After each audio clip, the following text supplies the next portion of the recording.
fireside chat. Well, in the age of constant connectivity, the value of being where your customers are can't be overstated. A focus on omnichannel marketing will ensure you're providing consumers with consistent experience from touchpoint to touchpoint. Successful omnichannel experiences come from prioritizing content and technologies that help your company engage your customers wherever they may be. This session today will cover the challenges and opportunities of seamless omnichannel customer experience, the tools and technologies needed in providing relevance and content across different channels and customer touchpoints. How does Headless enable omnichannel marketing? And also leveraging first-party data of your omnichannel marketing strategy to elevate your digital experience and deliver moments that matter. Well, we're joined by, first up, Biren Balakrishnan, Sales Engineering Manager, Site Core Singapore. Well, Biren is a digital evangelist who has over a decade worth of experience across Europe and Southeast Asia. While previous roles at Adobe, Telenor Group, and WPP has given him an insight across the AdTech and MarTech ecosystem. Well, we're joined by Christophe Bacon, the founding and managing partner, Omnistrata Singapore. While being the founder and managing partner of Omnistrata, Christophe Bacon has 20 plus years of experience in digital transformation, strategic planning, business development, and consulting within the e-business, tech, automotive, health, and TMT industries. Well, ladies and gentlemen, with this, it is now time to bring upon Biren and Christophe to join us on the stage and screen. Thank you so much, gentlemen, for giving us your valuable time. With this, I'd request you to please turn on your camera. And yes, as you can see them right there. Hello, Christophe. Hello, Biren. Thank you so much for joining us. A pleasure. Thank you so much for the kind introduction. And Christophe, thank you very much for coming into the Psycho offices this morning to hold this chat. So I think you guys have got a great introduction on who we are, but let's kind of set the stage on what we're talking about today. So we're here to look at some of the challenges and opportunities that are facing kind of the retail experiences, customer experiences, especially post-COVID, and addressing kind of this omni-channel approach that needs to be taken. So Christophe, let's start by looking at what are the gaps that you see in the market today, and what are some of the opportunities we can take to leverage those gaps and turn them into really strong growth factors. Right. So I think the first thing is also understanding that to actually deliver seamless customer omnichannel experiences, they actually have to be crafted from the brand DNA, from the brand experience, product experience, and that's for sure. But they also very much have to be engineered in order to be seamless, in order to be consistent across touch point, and very much personalized for the customer, right? So the acknowledgement that this kind of transformations towards omnichannel is an engineering project and a data project is something that sometimes is forgotten, right? We're trying to replicate what we do offline and we're trying to bring it online, and that's not enough. So the challenge of having really taking this as an engineering project is probably the first one. The second challenge and when we look at the region is that I would say that, you know, with the fact that the model is very much about traditional retail model or traditional distribution models, where having exclusivity on a certain type of product and services allow people to really just focus on acquiring the products, packaging the product, and delivering the product to customers. And so with now the change of customer expectations going online, with exacerbated with COVID, with omnichannel experiences that are now expected and necessary in order to reach out to the customers, convert the customers, and look after the customer, is that we are now realizing that the companies have underinvested in their infrastructures, their processes, their expertise to be able to track the customers on all those different touch points and being able to serve those customers across the front. So the lack of investment that was not really necessary in order to be successful in the past few years is obviously a challenge. So it becomes quite a daunting task to actually try to close the gap, knowing that, of course, the pure play, putting a lot of pressure by more or less competing and stealing customers. And at the same time, where do I start? where do I invest? And realizing that to close that gap, the investment could be actually quite tremendous, right? So it's a bit of a daunting start. So the challenges are a bit there, in fact, that we are a bit behind of what we would need to be able to really focus on the experiences themselves, right? Fantastic. And you know, further to that a little bit is we're seeing that these challenges exist right now with these organizations. What would you say is the kind of main priority of these kind of legacy businesses as they move into this digital space, right? We've seen places like malls struggle. We've seen, as you said, like the niche players who've cornered that market previously. They seem to be slow to adopt, right? They're hoping for a change in their business model. So should we be preparing for a new normal, or should their priority really be to match some of the players, the more flexible, agile players like the marketplaces, etc.? What would be the strategy if you were a brand today and you've suffered over the last year?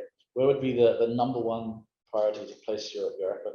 Right. So I mean, the fact that it's the new normal, yes, and in fact, the companies, right, the companies that were better prepared, that had started putting either a direct-to-consumer strategy or really an omnichannel strategy in place from the executive team. So really putting the strategy in place, were able to accelerate the execution of the strategy during COVID, because there was a pressure point to be able to reach out to the customers and deliver the product and services to customers. So it's for those who have not felt yet the pain pre-COVID of prepping for an omnichannel experience that are suffering the most, right? So the first thing is acknowledging that having exclusivity on a product or service offering is no longer sufficient. It's acknowledging that you have to own the customer, right? So starting with the customer to start defining what would be the target omnichannel experiences, capturing enough data points across the different touch points whilst you enhance and build those data points would be the suffering. So you start with the customer, create experiences that you can do across the touch points that you own, and start gradually enhancing them, with the ultimate goal to own the customer. So if you really start with the customer and finish with the customer, you're going to be able to prioritize what is appropriate for your business based on your current digital maturity, to start gradually really developing your e-commerce, e-business, and potentially MarTech capability. Of course. Look, you're speaking my language. Here at Cycle, obviously, we focus on the customer and understanding that customer profile first in all of our products. And you know, my background, I've been involved in a lot of these kind of data projects, etc. And yeah, we've seen that huge trend and shift towards owning that customer relationship, right? But with the proliferation of digital touch points, and also look, just because of COVID, you know, and especially here in Singapore, we're seeing a shift slowly back to normal, right? So people are visiting shopping centers. We're here based in Suntec. I can see the crowds gathering again slowly. So those retail experiences, those offline experiences are valid still, right? They hold a lot of intent. They hold a lot of behavioral information as well. So tying those offline and online, that is something that we're at Sitecore looking to power, and I'm sure that's something that's come up in your conversations with the customers that you look after. But maybe let's shift the conversation slightly then, because a lot of people see the world, B2B, B2C, and increasingly we're seeing the direct-to-consumer models, subscription models. Let's have a quick chat about some of those trends, right? And if we think about the customer as the focus, what happens to the traditional B2B, B2C models? Are the lines blurring, or do we still have to treat these as two separate entities? What would be your opinion on that? So, I mean, my observations and how we approach different clients with different formatic, and especially when you go on B2B, you really have to put it in the context of their services, their product, and the type of customer and current business model. So there is a greater business transformation when it comes to B2B. Compared to B2C, right? Yeah. B2C, I think we all have, even from a consumer standpoint, a better understanding of what is expected, right? B2B, I think there's two parts. There is obviously the opportunity to now go direct to consumer.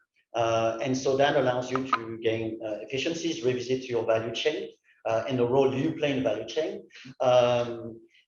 the biggest challenge for the B2B is actually or opportunity, because I guess that would become an opportunity if you nail it to differentiate yourself from the others who are just, I would say, another component in the value chain, but like a very value add partner, is the consumerization of the experience, right? So offering self-service 24/7 and the type of user experience that as a human being, as a buyer, as a customer, you experience as a consumer in the B2C world, you would now expect it on Monday morning to experience it with your business partners, right? So the opportunity and the challenge on B2B is already there. Then when it comes to, let's say, manufacturers who have IP, unique products, who were relying on retailers and distributors to sell the product, obviously the direct to consumer allow them to, one, secure the brand product experience, which obviously with COVID, some people could not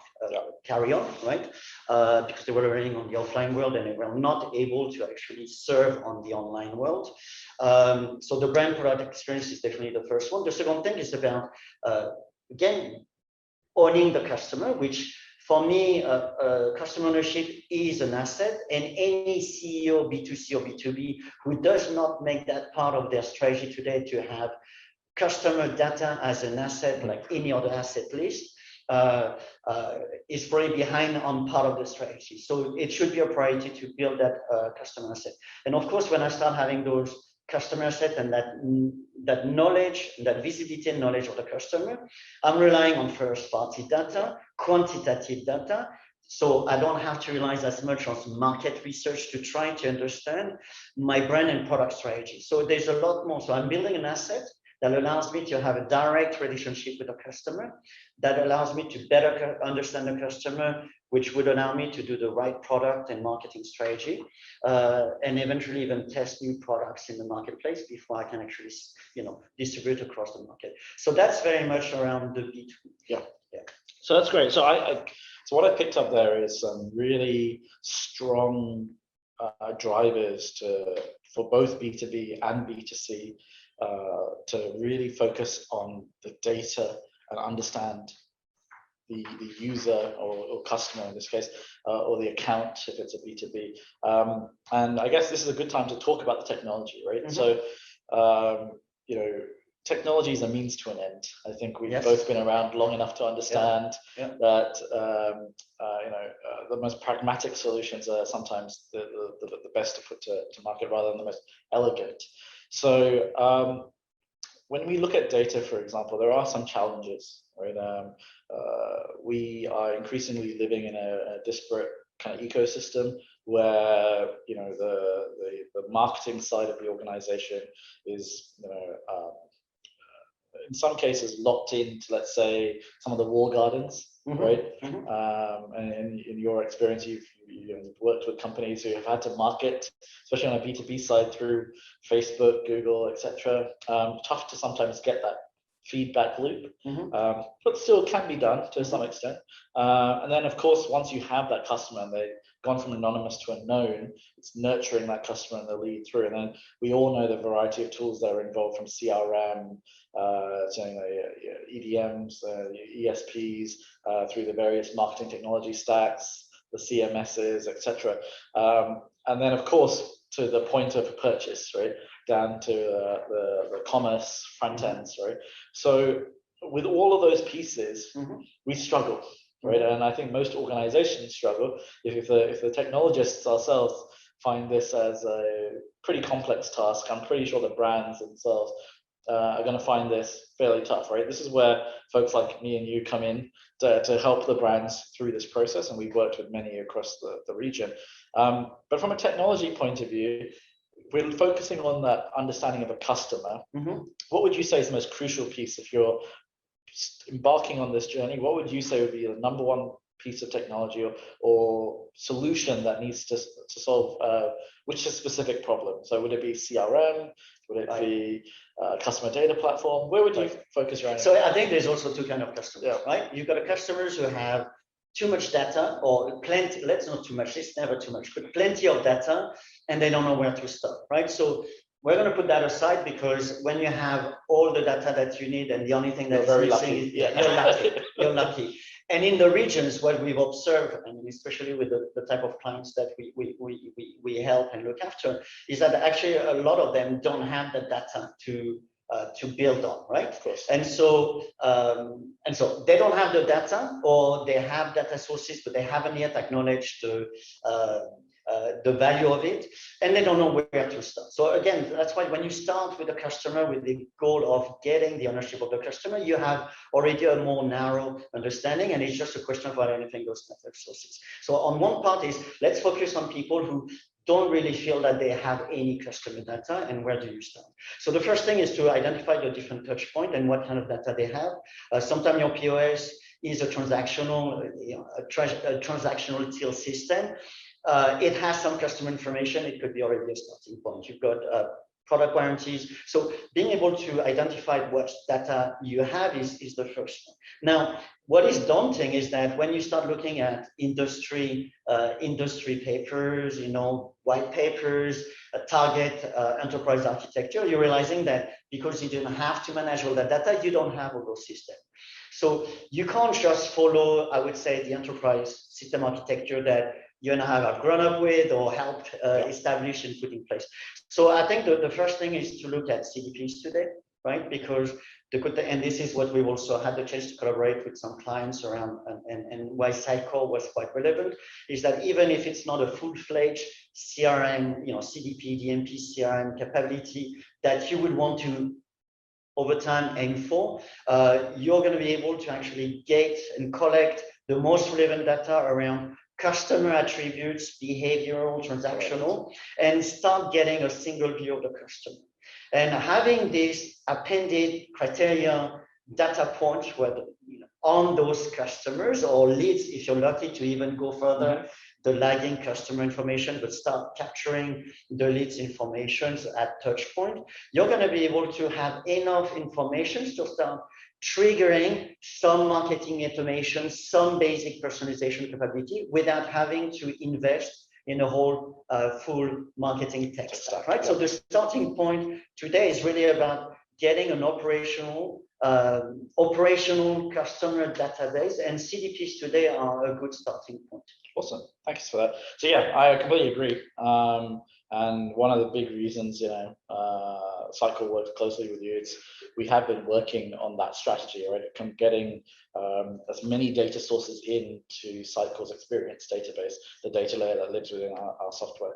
And so, with the proliferation of the multiple touch points, as you mentioned, right? You don't know which data set you're going to get, right? Each company is different. And I think that the last thing to really address is, right, now we've got that data in, getting information and content back to people is a challenge, right? If you look at a place like China, they've got WeChat programs that need to be populated. There's the Great Firewall. We can't easily push data and content in. If you look at some of the local markets, you have Line, for example. You have Grab. You have various other super platforms that content needs to go in. It's not, and it's then we haven't even spoken about the Lazadas and the Shoppies of the world, right? So being able to push content to where the customers are is a challenge now. It's very fragmented. So one of the things I'd love for you to get your opinion on is headless and the impact you see of headless technology on this space for the next few years. Yeah. So I think the first thing that I see in the value for the type of customers we look after when we look at headless is the capacity to be able to achieve a certain series of end goals, like personalization, automations, whilst not completely having the whole marketing tech stack, because you can actually just buy a very let's call it a microservice or a small solutions that you can easily connect through your API signatures and SDKs. And so the second thing as well, it facilitates the connectivity with legacy system that might not have that modern capacity for integrations, right? So the way to compensate for the lack of enterprise architecture, using headless architecture allows you to get faster to market, allows you for higher scalability, right? And when it's time to upgrade, then it's actually easier because you just take the components that reach a certain ceiling with the current solutions that you've gone through and start scaling up and building up your infrastructure and your capability, upgrading to let's say an enterprise solution, right? Awesome. When's the business model just catches up? Yeah, exactly. Right. So yeah, I like that approach. The quick and dirty, tactical. Pragmatic, I would say. Yeah, it doesn't have to be dirty. People want it quick. It doesn't have to be dirty. But yeah, I agree. I mean, that's very tactical. Yep. Fantastic. I think we're getting close on time. So if there are any questions. So, Brian and Christophe, there's one question I'd just like to address from the audience. It says to share a story of how you've been, how you've seen customer interactions changing with the implementations with the right tools and technologies and how it's impacted your ROI as well. If you could just share the story on the same. Right, so that's very specific. So ROI in this region is generally has to be within 12 months. So that's super challenging when you start taking those journeys, right? I think so. We have a client we've been working on a client in common. Happens to be OC. And what is interesting with that client is that it's very similar to the car industry, right? It's a high touch point product. It's not an impulsive purchase. You have to try the product and even before discover that this product can actually be very good. So you have to be able to, from an omnichannel perspective, to be able to deliver that brand product experience.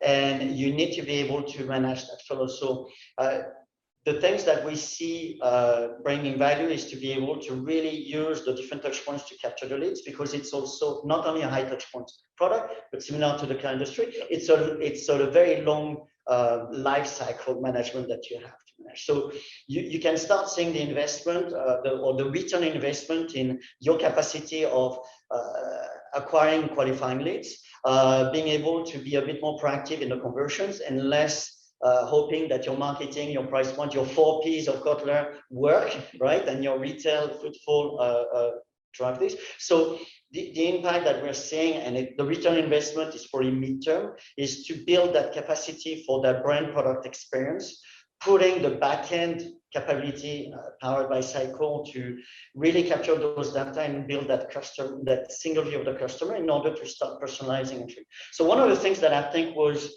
perhaps very interesting in at least the way we approach that implementation is the fact that not only with Cycle we're actually powering the online experience, but we're leveraging all the assets and system architecture that we do to actually deliver the e-commerce experience. So if you want the online experience, to be the backend to also support the clienteling solutions for the sales staff and really have that multi-steps sales cycles, customer life cycle management into place. So on ROI, everyone wants to see ROI to justify a huge investment.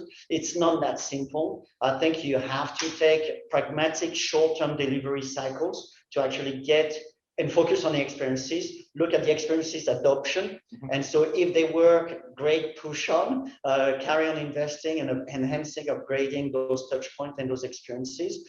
And gradually, whether it's by building your leads, your leads list, your customer database, increasing the customer lifetime value, learning how to upsell and cross-sell, which also requires the marketing team to now learn and adapt to those new capabilities, will prove to provide a return on investment. And more importantly, making sure that your revenues are not just relying on just dumping your catalog onto marketplaces. Yep, agreed. And look, it's not dissimilar to what we're seeing in the auto industry, right? Yes. They've been doing it for years. I think COVID has helped accelerate that shift for customers like OSIM who have that long consideration period and long customer lifetime engagement, right? And it's hard to measure that ROI instantly. But it's that I think a leap of faith has to be taken into. Correct. And the car industry, what is interesting as well is that their job were to build, design, manufacture cars and send them to the dealership and do a bit of and do the branding, right? But the sales was actually left to the dealership, and now they have a more active and proactive role. It's been disintermediated. Exactly, they have to acquire customers and convert. So thank you so much, Brian and Christophe, for joining us and giving us your valuable time once again on behalf of Trescon Global. We thank you for joining us at the World CX Summit. Thank you. Thank you so much. Thank you. God bless. Cheers.